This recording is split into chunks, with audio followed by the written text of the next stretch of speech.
अस्सलामुअलैकुम dear students. अच्छा जी, आज हमारा जो काम है वो ये है बेसिकली कि हम जो हमने पोएम लास्ट वीडियो में की थी इट कुडंट बी डन, उसकी एक्सरसाइज की तरफ मूव ऑन करेंगे। और साथ ही साथ जाहिर है कि एक्सरसाइज करने से पहले हम एक दफ़ा पोएम के जो मेन थीम्स थे, जो मेन आइडिया था, उसको एक नज़र दोबारा देखेंगे।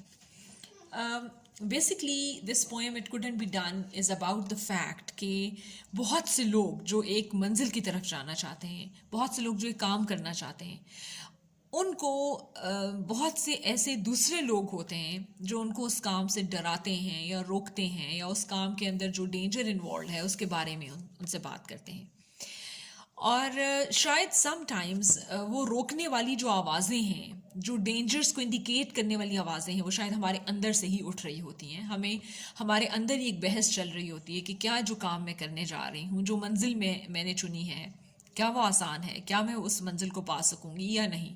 And so many times we do not find ourselves really ready to really go ahead or go forward for the destination that we have chosen for ourselves, the goal that we have set for ourselves. तो हाँ, इसलिए इस तरह के मामले में बहुत सी दफ़ा ऐसा होता है कि बहुत से लोग सफ़र शुरू करते हैं लेकिन मंजिल पर पहुंचने से पहले ही उस सफ़र को छोड़ देते हैं और वो मंजिल पे इसलिए वो मंजिल पे पहुंच नहीं पाते. But then there are others like this he of the poem who did listen to those voices, but then he said no, if people think something could not be done, I will at least try it before thinking or before realizing or before saying whether it can be done or not. मैं पहले इस काम को करने से पहले try करूँगा, ये कहने से पहले कि क्या ये काम हो सकता है या नहीं हो सकता, मैं पहले इसको करने की कोशिश करूँगा और फिर उसके बाद मैं फैसला करूँगा या मैं बताऊँगा कि ये काम हो सकता है या नहीं. So and this poem is basically about that kind of an attitude, an optimistic attitude that is not deterred by all that is dangerous, that is not deterred by any hardships that people warn him of, that are there to stop him from his destination. Rather, this is a spirit who believes in moving ahead.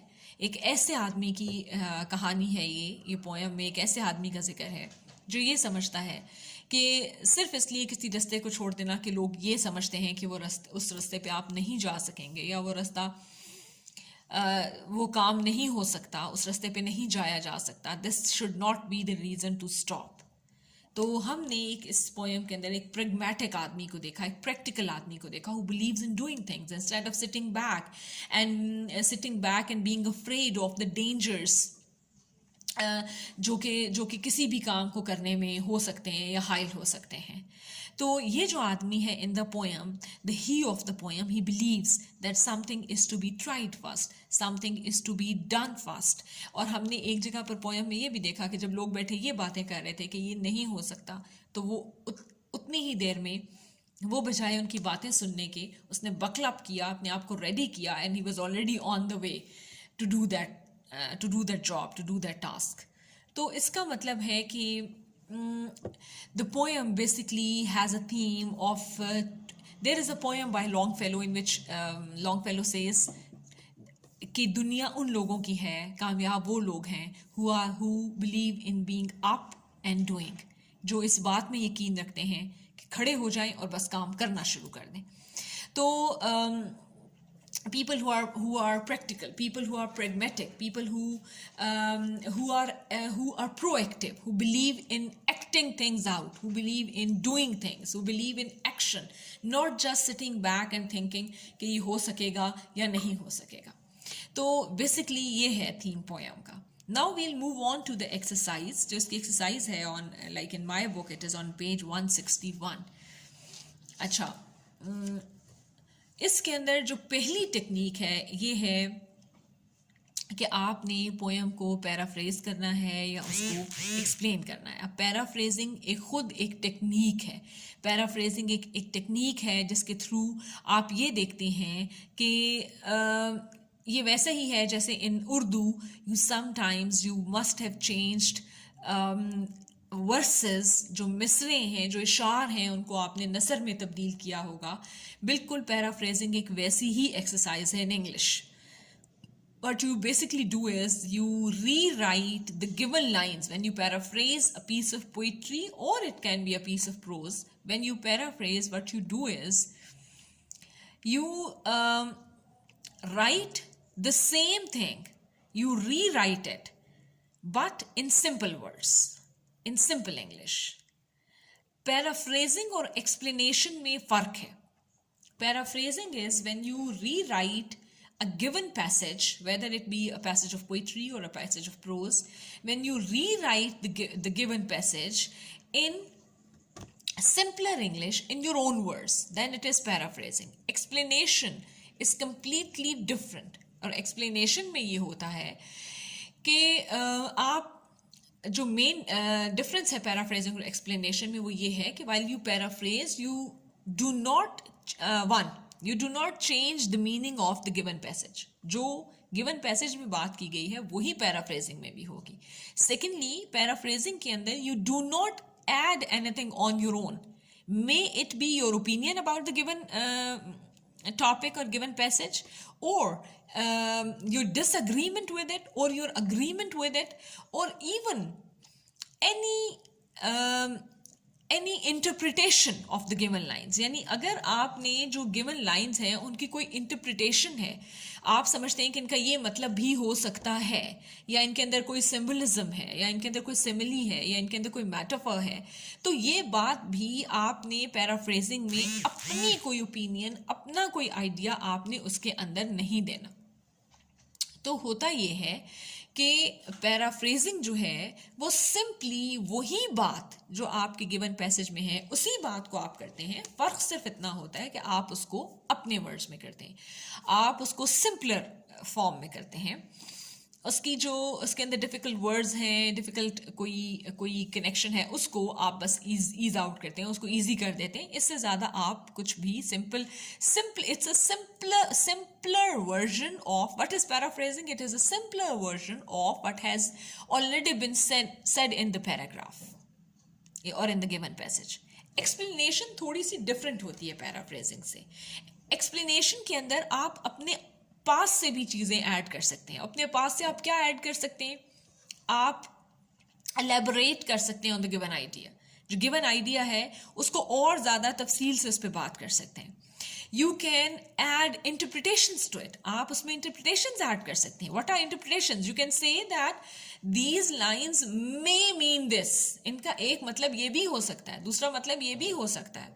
आप explanation में even उन given lines को किसी और piece of writing से जो आपने पढ़ा है, किसी किताब में कोई चीज़ पढ़ी है, किसी और राइटर ने उससे मिलती जुलती कोई बात की, आप उसके साथ उसको कंपेयर भी कर सकते हैं. जैसे मैंने आपको अभी ये कहा that there is this poem by Longfellow in which he talks about being up and doing. अब वो जो up and doing का जो concept है, it is almost the same जैसा कि paraphrasing का जैसा कि इस पोएम का कॉन्सेप्ट है. इसी तरह आपने एक जो स्टोरी पढ़ी है डिटर्मिनेशन, अब वो स्टोरी जो है वो बहुत हद तक ऑलमोस्ट वही मैसेज दे रही है, कन्वे कर रही है जो ये पोएम कर रही है. तो maybe while explaining the poem you can quote or you can refer to the story determination, but that can be done in explanation, that can not be done in paraphrasing. Paraphrasing is a kind of a technique where you do not add anything on your own. Paraphrasing के अंदर आप strictly वही बात करते हैं जो given passage में दी गई होती है. आप कभी भी उससे हटकर कोई बात नहीं करते. पैराफ्रेजिंग चूँकि एक लॉन्ग टॉपिक है और ये इस पे काफ़ी ज़्यादा बात हो सकती है, तो हम कोशिश करेंगे कि किसी और वीडियो में भी इस पर कुछ तफसील से बात की जाए. अभी के लिए चूंकि उन्होंने आपको यहाँ पर कहा है पैराफ्रेजिंग करने के लिए, right a paraphrase of the poem in your own words. This is page 161 in my book. तो आपको जो पैराफ्रेजिंग करनी है वो बहुत सिंपल है. फॉर एग्जांपल मैं आपकी आसानी के लिए कुछ लाइंस को आपके सामने पैराफ्रेज करूँगी ताकि आपको पता चले कि पैराफ्रेजिंग होती क्या है. If you look at the first paragraph, the first passage. अच्छा, एक बात जहन में रखें, मैंने आपको बताया था कि ओरिजिनली इस पोएम के 3 स्टैंजाज हैं, नॉट 6, और हर स्टैंजा 8 लाइन्स का है, ऑक्टेट है. अगर हम पहले ऑक्टेट की बात करें, somebody said it couldn't be done, but he, with a chuckle, replied that maybe it couldn't, but he would be one who wouldn't say so till he had tried. Now, it's already very simple and you can simply understand it. But if you have to paraphrase it, you have to break that rhythm, जो poetic rhythm है इसको आप prose में लेके आएंगे, plus आप इसे और simple कर देंगे. तो आप कहेंगे that when somebody said that this could not be done, he laughed in his heart and he said that others may think so, but he would not say that it couldn't be done unless he has done it, unless he has tried it. This is how you paraphrase. Now, what did we do in paraphrasing? We didn't change the meaning of the poem. We didn't even change the message of these lines. We simply said what the writer had already said in the stanza. अच्छा, एक और बात को आप जहन में रखें कि जब आप पैराफ्रेज कर रहे हैं तो आप ये नहीं कहेंगे that the poet says in this poem or this poem has been written by this writer, it is titled this. No, you simply start off with paraphrasing जैसा कि poem की lines हैं. अब अगर हम इसी स्टैंजा को आगे बढ़ाएं तो इसमें नेक्स्ट है, so he buckled right in with the trace of a grin on his face. If he worried, he hid it. He started to sing as he tackled the thing that couldn't be done as he did it. अब यहां पर क्या हो रहा है? He buckled right. Now, how would you paraphrase these lines? Again, you would say, so he got ready with a smile on his face. Whenever he was worried, he hid his worry. There was a song on his lips as he handled the thing, or as he did the thing that people thought could not be done. Now, what did we do? We did not even change the tense of these lines. Even the tense of these lines remain the same. So it means while you paraphrase, you do not change anything. You do not change the tense of the passage.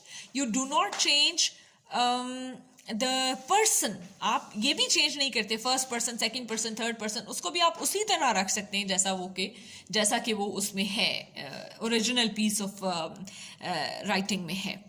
ना हमने tense change किया, ना हमने person change किया, ना हमने meaning change किया. हमने सिर्फ पोइट्री को प्रोज में कर दिया और हमने उसको जितना सिंपल हो सकता था उतना सिंपल कर लिया.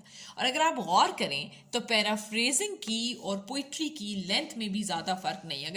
अगर स्टैंजा लेट्स से 8 लाइंस का था तो आपकी जो पैराफ्रेजिंग है वो 3 to 4 सेंटेंसेस से ज़्यादा की नहीं है. सो in paraphrasing you are not making it very lengthy.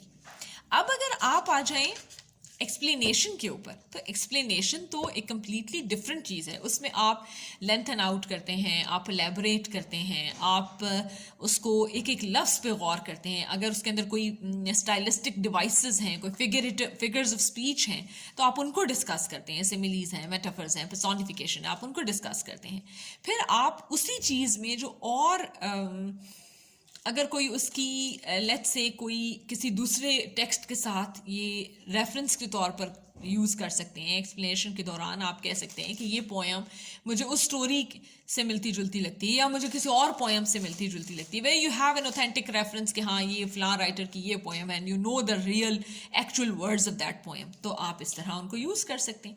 इसका मतलब है कि आपकी जो पोएम है ये एक्सप्लेनेशन होगी. इसमें आप explanation you can even tell कि पोएम किसने लिखी है, पोएम का नाम क्या है, पोएम के मेन पोएम या जो गिवन लाइंस हैं उनका मैसेज क्या है. और एक मैसेज नहीं, कभी कभी हमें एक ही पीस ऑफ पोइट्री में 2-3 मैसेजेस मिल रहे होते हैं, तो आप वो 2-3 मैसेजेस भी आप बता सकते हैं कि इस पोएम के अंदर ये डिफरेंट मैसेजेस हैं जो इसके अंदर जिनकी आप बात कर सकते हैं.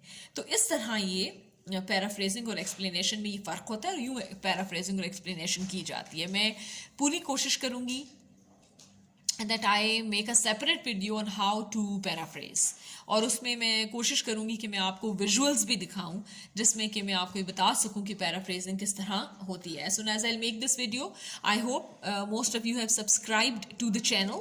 तो जैसे ही ये इस तरह की कोई video I'm thinking of doing such small videos जिनमें मैं आपको छोटी छोटी जो टेक्निक्स हैं जो आपको हेल्प करेंगी in understanding and in answering the questions, तो वो अपलोड की जाएं जैसे हाउ टू पैराफ्रेज, तो उसमें वो फिर आपको साथ ही साथ मिलती रहे.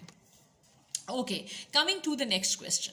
अगला क्वेश्चन जो है वो है, have you ever accomplish something that other people considered impossible और difficult and try to dissuade you from doing it? Now, what do you mean by dissuade? Dissuade is an opposite of persuade. Persuade होता है किसी को convince करना किसी बात के लिए.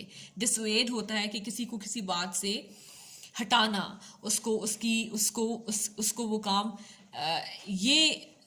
उस काम को, जो आदमी कुछ काम करना चाह रहा है, आप उसे वहाँ से उसकी तवज्जो हटा रहे हैं, आप चाहते हैं कि वो ये काम ना करे, तो वो आपसे आपका पर्सनल एक्सपीरियंस पूछ रहे हैं. Now when you answer this question, you right an actual event in your life, an actual incident in your life, an actual occasion in your life जहाँ पर आप कुछ करना चाहते थे और लोग उससे आपको डिसुएड कर रहे थे, लोग कह रहे थे कि ये मत करो, ये नहीं हो सकता, लेकिन आपने एक्चुअली वो करके दिखाया.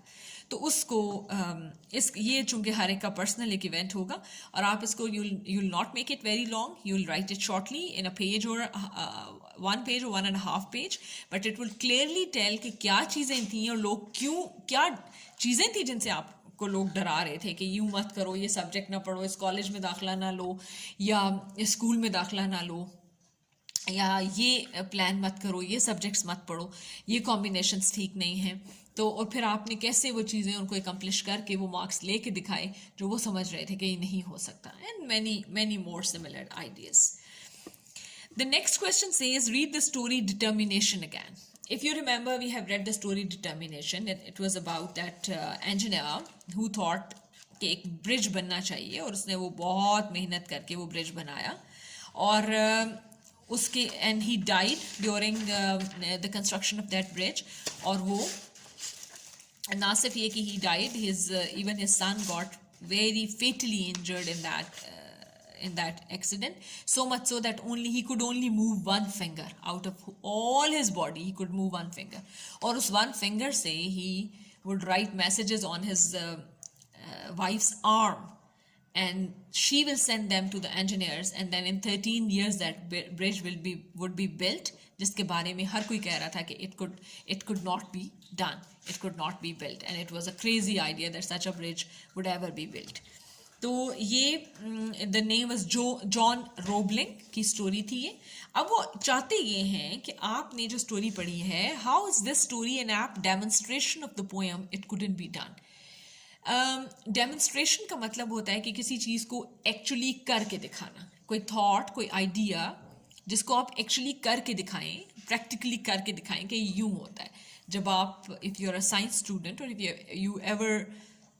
if you ever read a subject that has practical also with it, so you read the theory in the books and then you do it practically. तो जो practical आप करते हैं, basically that is a demonstration of that theory or that idea जो आपने पढ़ा होता है.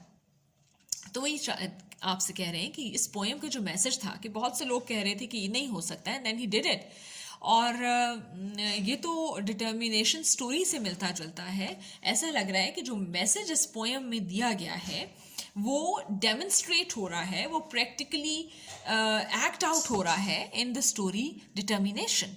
तो yes, this is true, this is very true that John Roebling, when he proposed the building of such a bridge, everybody around the world said that such a bridge could not be built. And if you look at this story, this is, I'll tell you the page number of the story.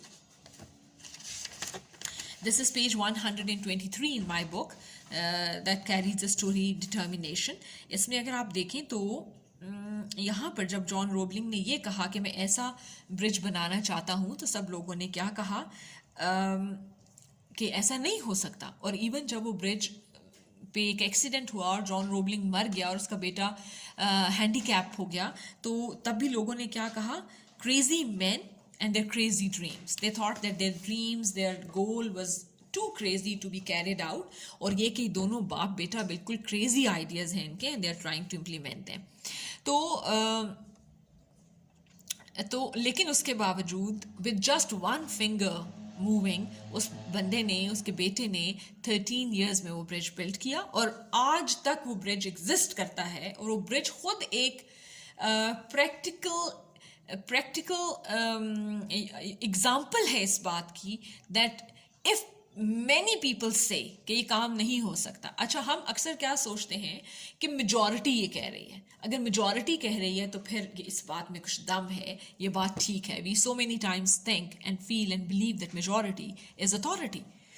लेकिन अगर आप interestingly अगर आप ये देखें कि यहाँ इसी पोएम के अंदर राइटर ने आपको कहा है in the last stanza, there are thousands to tell you it cannot be done. There are thousands to prophecy failure. There are thousands to point out to you the dangers that wait to assail you. So there were numberless people around the world and in that country who told John Roebling कि ये bridge नहीं बन सकता, this is impossible.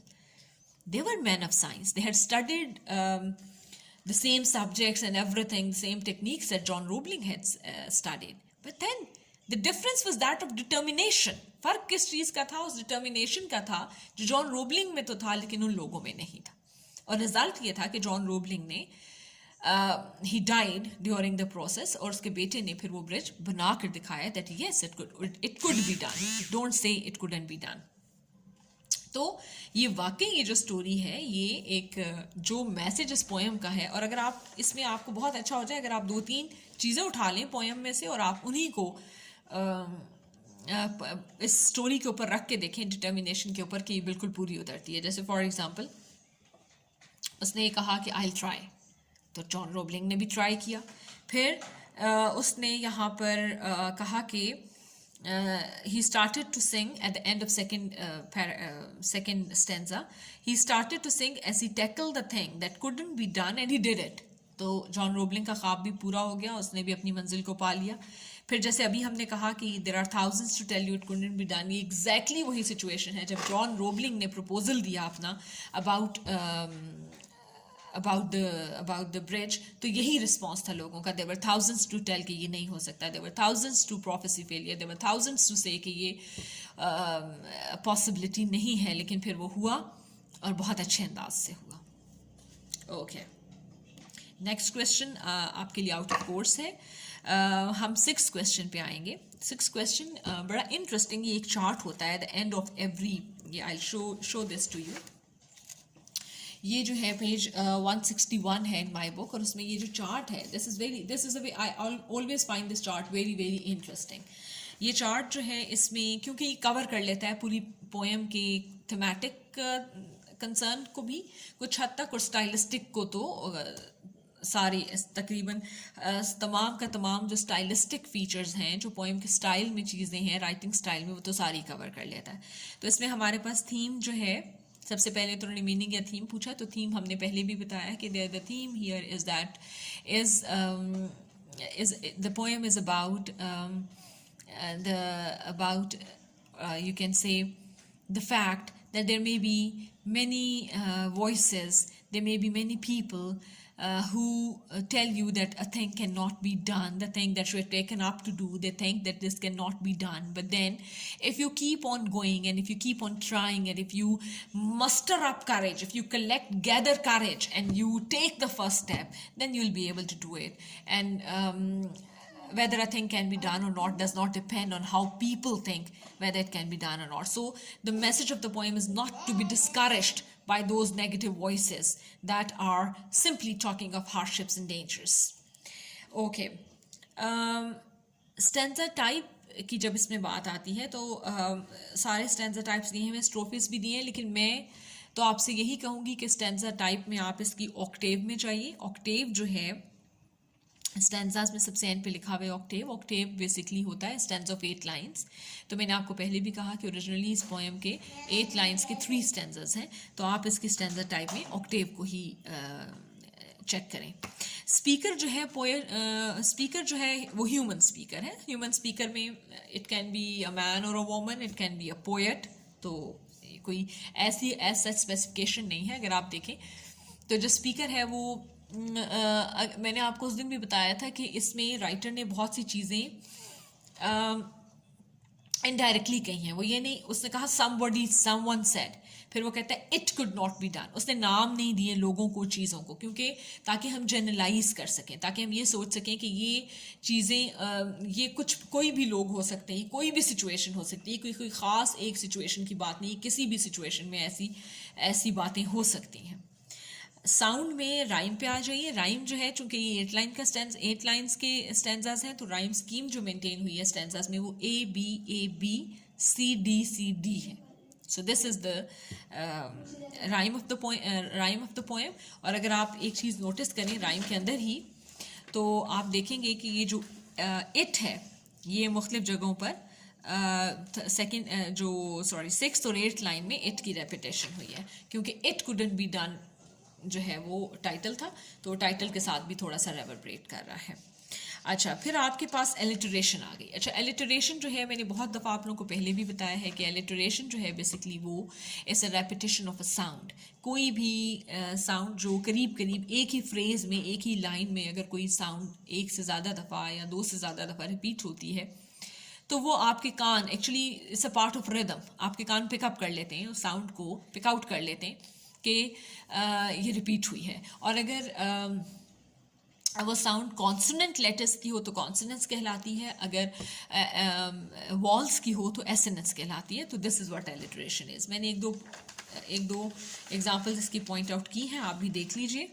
Line number 5 of the poem, so he buckle right in with the trace of a grin. तो trace of a grin, इसमें भी थोड़ा सा र साउंड जो है हल्की सी वो इसमें रिपीट हो रही है। Trace of a green, trace of a grin.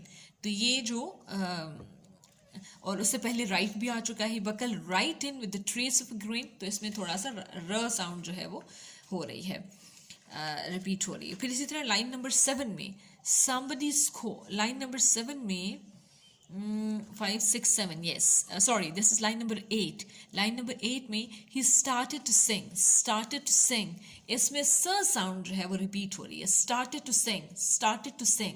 तो ये क्यों? क्योंकि एक रिदम डेवलप कर रही है, as if you are singing, as if जिस तरह गुनगुनाने की आवाज़ होती है, जिस तरह किसी म्यूजिकल इंस्ट्रूमेंट की आवाज़ होती है, तो स्टार्टेड टू सिंग में वो वाला म्यूजिकल टच है। ओके, ऑनोमेटोपिया इसमें नहीं है। अच्छा, इमेजरी पर अगर आप आ जाएं तो इमेजरी है इमेजरी बेसिकली तो हार्डली कोई ऐसा पीस ऑफ राइटिंग होता है जिसमें इमेजरी ना हो, जिसमें इमेजेस ना हो। तो जैसे ये विजुअल इमेजेस हैं, जैसे उसने कहा कि ही बकल्स राइट इन, कि फ़ौरन तैयार होके खड़ा हो गया। जिस तरह उसने कहा ट्रेस ऑफ अ ग्रिन, जैसे कि उसके चेहरे पर एक हल्का सा ट्रेस है, यानी वो ये नहीं कहा कि वो हंस रहा है या ग्रिन कर रहा है या बहुत खुश है या बहुत बड़ी स्माइल है। ट्रेस ऑफ अ ग्रिन, ये जो ट्रेस का वर्ड है ये विजुअल इमेजरी लाता है कि हल्का सा इंप्रेशन किसी चीज़ का जो मौजूद भी है लेकिन बहुत क्लियर और बहुत शार्प और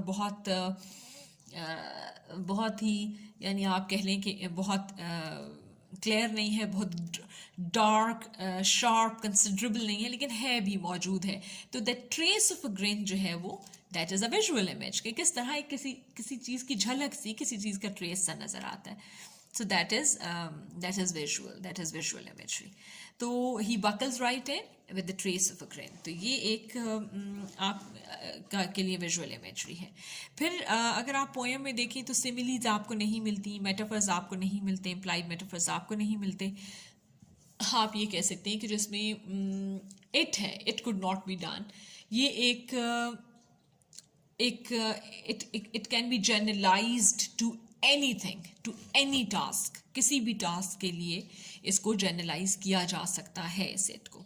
तो that may be a metaphor then maybe, but not exactly a metaphor as we know it or as you know it at this stage in first year.